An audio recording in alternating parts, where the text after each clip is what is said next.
উর্বশী মাইয়ারে তোর কলসির ভেতর কি খাঁটি গরুর দুধ বেচতে এনেছি। দে না একটু খাই, দামটা আগে চাই, আর দে না একটু খাই। দামটা আগে চাই, তোদের মতো ভিড় খাওয়াদের চেনে রেখেছি। উর্বশী মাইয়ারে তোর কলসির ভেতর কি খাঁটি গরুর দুধ বেচতে এনেছি।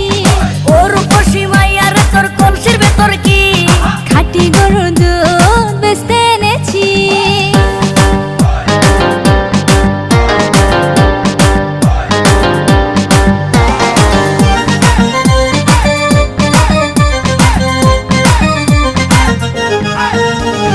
তোর দুধেতে আছে পানি, আমি কিন্তু